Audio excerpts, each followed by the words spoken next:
Okay, welcome to your TeamLink training. So I've just gone ahead, I'm impersonating Madeline right now so that we can see a team member's view when they log into their dashboard. So the two main functionalities of this add-on are the autonomy to edit your team member profile page, and then also the hashtag in your lead manager that will allow you to have lead attribution to any URL that comes from the website. So you could add this hashtag Madeline-Barrett to any link from the website, an IDX page, a area guide, a landing page they've created. And if somebody clicks on that link from, let's say, a Facebook post or an email or newsletter, that lead will continue to be attributed to Madeline and show up in her lead manager here. Now I'll get into some different ways you could customize your profile pages. So just a quick breakdown of this editor. Anything that you want to edit, like let's say you want to update your bio, you're going to click on the pencil next to the area when you hover your mouse over it. So I click on the pencil next to the word text. I get this little templater pop up, and whatever I type in here is going to show up in the same font and the same size. If you wanted to add more information onto a page, you could click on these plus buttons, and that will add in a section in between these two right here. And we've got a bunch of different templates that are specific to these team member pages. You've already got reviews here. You might choose to add in a gallery block with some lifestyle photos or staging work that you've done. You could choose to connect an Instagram business feed. You could also add in another featured listings block if maybe you wanted like some actives here and then you wanted to showcase your solds. You could also add in a featured areas, and you could choose a couple from the regular site and showcase the different communities that you serve. So I'll show you how to create a save search that you could use to change out in a slider here. So I'll just go into the settings of this first. If I click on the pencil next to the word slider and go under content, this is where you can see we're pulling in from AgentFire IDX from a save search. When I go under the save search dropdown, this is where you would choose a new save search to pull in your listings from. And I'll show you how to do that now. So I'm just going to exit out of here, not save any changes.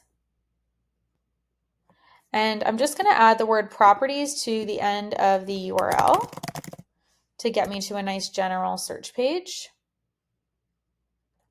So here, maybe I work a lot in Bolivia and I work with first-time buyers. So I'm going to click on the filters after I put in my city and just do a maximum of $1 million and see what that brings me. Amazing. And then I'm going to save this as Bolivia Picks and save that. And then it would be available under that slider pencil for me to choose. And it would be these listings showing up in that slider. Another functionality you could do is your agent ID. So let's see if this shows up. I'm going to search agent or office instead of city. And she's here. And I could also add in the filter, or I'll take out this price minimum and put in sold.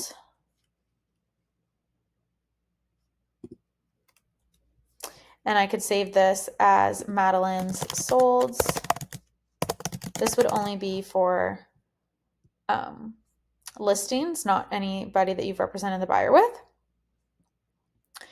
Another functionality back here, let's see, can I get back to the dashboard?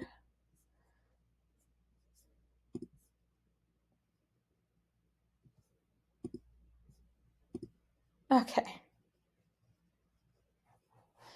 When you go into your save searches, so you might create that save search to change out the listings in that slider.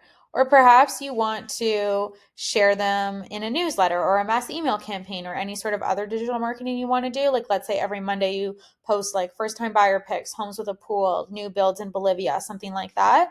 You could simply click on this arrow and share that link. So you could do a lot of different advertising, and this view will have the map. So that's also something you might use the save search functionality for. And then if you want to send clients a specific group of listings rather than putting them on a property alert, you could do a search category. And when you add new ones of these, you can name the category. Okay, sorry, I got cut off. But if I went into the editor for the new search category that I just made, this is where I could add listings or MLS IDs and send like just a couple listings over to somebody, and it would come from your site and continue to be attributed with your agent link. You can also blog yourself, and you could add in your reviews manually and have these be showcased in the slider as well instead of team reviews.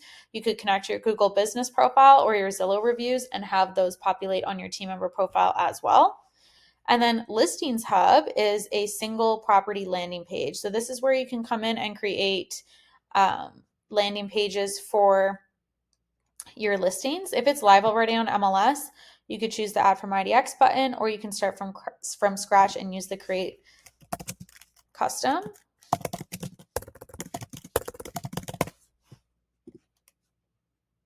And if I go into the editor, looks like Madeline has already started playing around with this. Your job is to click on the house button and start filling in these tabs. The more you fill in, the better the page is going to look. You can see here that's now populating. You don't need to add blocks, worry about formatting. You could delete sections that you don't like and share these links with your database or with other agents, or you could also create these if you're covering open houses for other people and you want to get the leads from them. We've got the call to action button in the top where you could enable an open house, input that information, and it will start to add a little banner here on this block. And then you could also create registration pages and have this page open on an iPad or computer during the open house and have your leads go right to you rather than a pen and paper that you're uploading later. If you guys have any questions, please let me know, and happy editing.